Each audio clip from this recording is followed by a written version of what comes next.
welcome to the ultimate Dissecting Fiction podcast. For Halloween.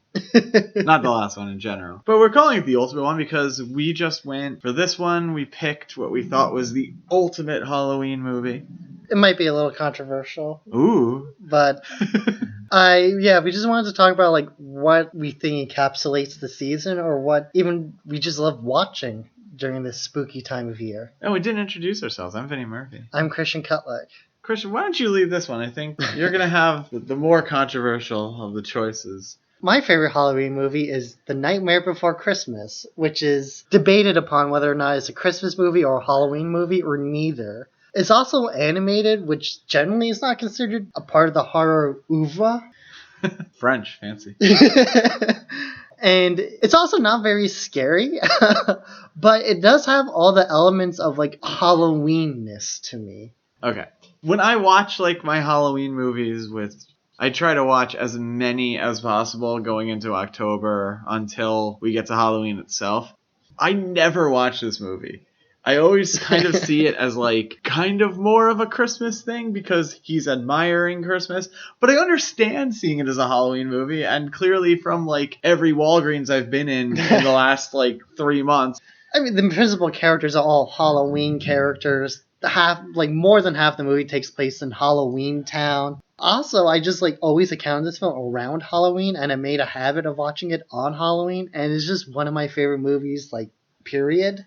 The funny part is I feel like I almost understand watching it on Halloween more than watching it in preparation for Halloween. No. Because then you're bridging into, like, Christmas season. I almost always watch it on the day of Halloween. Okay. Because, like, usually at midnight, on, like, the stroke of midnight on Halloween, I'll watch it. But, like, I also just, like, watching the film in general, it's just... With Night Before Christmas, I just, like, love the animation of it, where it's, like, all these claymation characters... All the designs are great. And when I was watching as like a 5-year-old kid, it never really scared me, but gave me that same like thrill of being like, oh, these are like these weird, kind of scary characters. Like that very first opening number, This Is Halloween, where like the clown like tears off his face and then he does like a Jonathan Davis corn voice where he's like growling into the microphone. I always loved that part. I just have like so much love for this movie, and it also deals with like really weird off-color topics about like boredom and like artistic creation, which you never really see anywhere. Yeah, I mean that's very much the Burton influence there. But the thing, it's his influence, but he did not. This is important. He did not direct this movie because he hated animation. He thought it was very long and boring, which is true. I have that process. Especially the claymation process. I have done animations before, and even just like drawing it all out, it's a very long and tedious process. And it is excruciating, I would imagine, with claymation where you have to like nudge everything to get all the shots together. But it creates such a like fantastic film. Yeah, and it still looks very unique. You rarely see the strings. Yeah, almost never. But it does. It created, obviously, something that's been extremely popular since it came out. But that's like a cult classic. Like, you never... Like, the Disney parks don't really promote it or anything. And this is going into, like, a whole different category with, like, how fucking Disney does stuff. I disagree with that. They promote it quite a bit in Disneyland. On Halloween, but, like, they don't have, like, Jack Skellington walking around or anything. Like, they have, like, pop-ups and stuff like that. Yeah, I would say not during most of the year, but I wouldn't think you would want it during most of the year. No, absolutely not. You want it during Halloween. And that's why I kind of argued this is a Halloween film. Like, all of the merchandise for this comes out on Halloween. Okay. Granted, it has elements of, like, Christmas in it. Well, he's admiring Christmas. Yeah, but it's very much about, like, Halloween's take on Christmas. And that's what makes finding your inner Halloween. And finding your passions again. And like even like that Christmas moment when Jack's actually delivering stuff, like it all goes so wrong. Like the snakes are eating the Christmas tree and the parents and everything. The reef is like strangling the grandma. Like it's crazy. It's spooky and everything, but it's not like scary, but it does have that like spooky like thrill element. It's very lighthearted, but it's dark enough for me to like sink my teeth into. Fine. I accept your argument that this is a Halloween movie, but I would like to speak to my fiance right now and let her know that we will not be watching it until slightly after Halloween. It's a transitional movie. It's a transitional film. I chose something that is pretty deliberately Halloween, and I don't think there's a single way to dispute it. I chose 2009's or 2007's, depending on how you see it, Trick or Treat.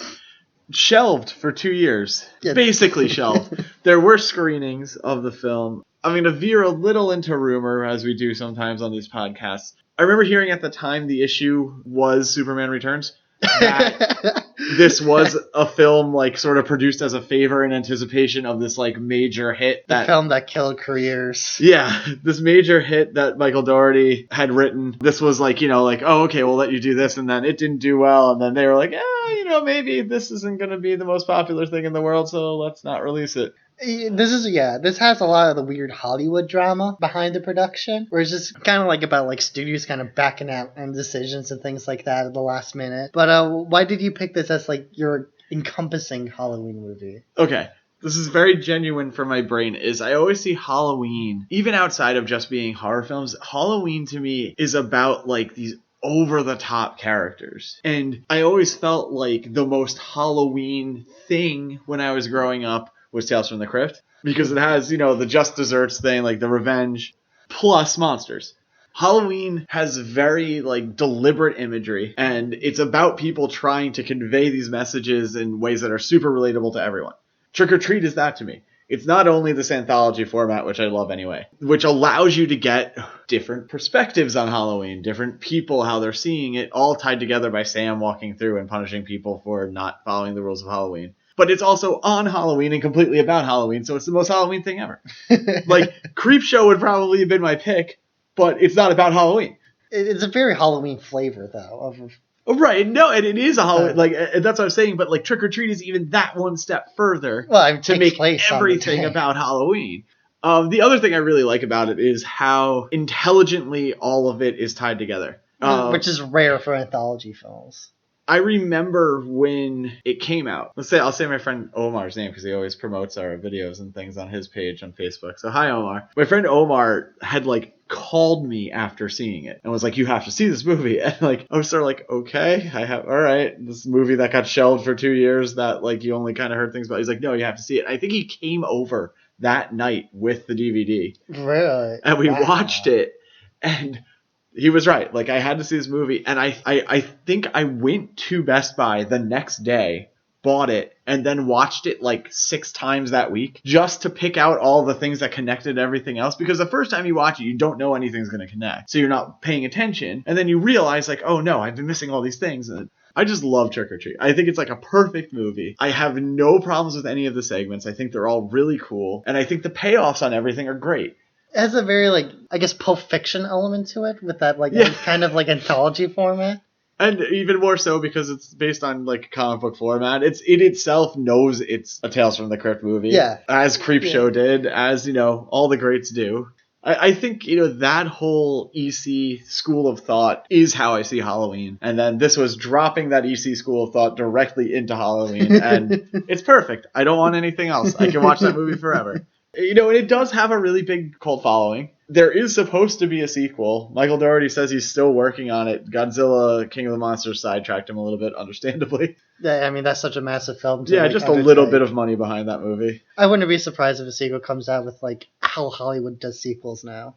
I don't know. I don't know if I need a Trick or Treat 2. I don't know if they'll ever recapture it. It's just like the Postal Service's Give Up album. Do you want another album? No, because they nailed it. You don't need another one because they did everything they wanted to do and it's done. Yeah, I could see it if he brings in possibly other directors. I don't know. But then that might kill that continuity you get in the film. Part of the thing of that film is how together it all is. Mm-hmm. I think you start bringing in other directors, you then start veering off towards what Creepshow did. Well, Creepshow was one director.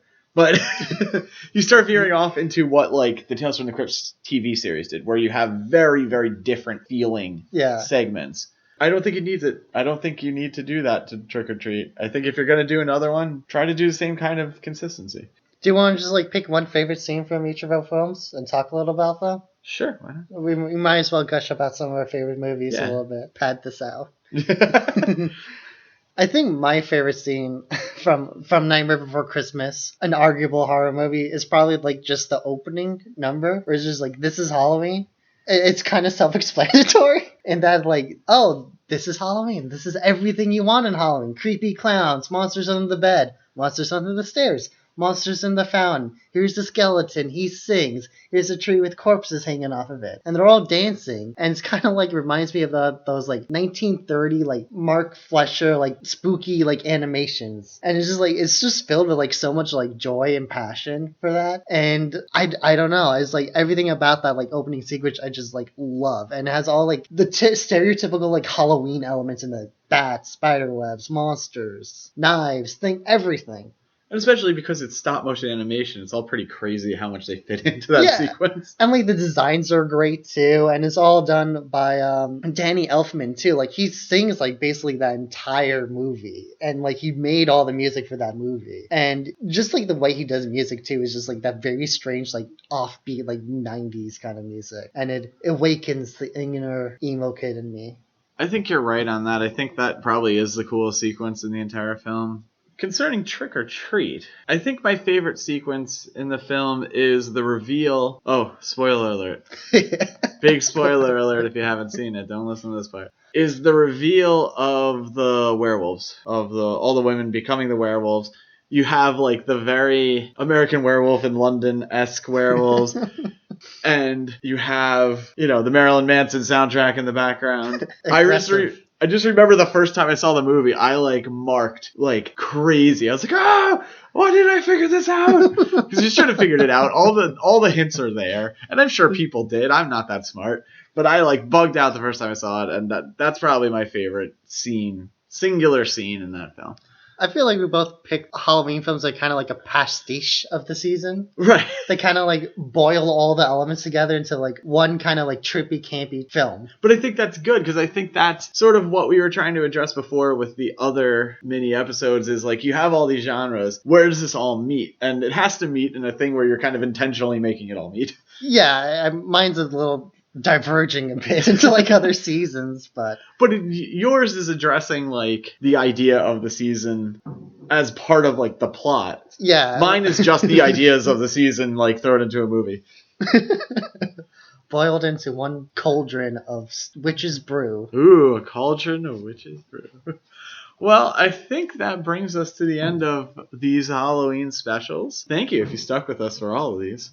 Yeah, this was kind of fun to do. Let us know if you like this format, or you prefer like the hour-long formats are released maybe once a month, twice a month if we're lucky. Or you prefer like these kind of like quick one-shots every week. Yeah, we're kind of thinking of maybe doing a little bit of both going forward depending on reaction and how much they're getting listened to. I can tell you guys if you like these short ones, we were getting more listens on the long ones, so make more people listen to these. Hit that thing that gives you alerts when we put up new videos, and follow us on all the social media. But thanks for listening, and we'll be back pretty soon. Yeah, and have a happy Halloween, everybody. Oh, that's right. Have a happy Halloween. Yay. And watch your favorite Halloween films, and hope you have, it's a very spooky day. And if you're in Bergen, New Jersey, or Rockland, New York, go to 30 Knapp Road. Fridays in October. Oh, you do the haunted house, right? Yeah, they're one of our official sponsors. I didn't know that. Yeah, they're on the site. Shows what kind of producer I am. Yeah, good job. All right. Happy Halloween. Happy Halloween.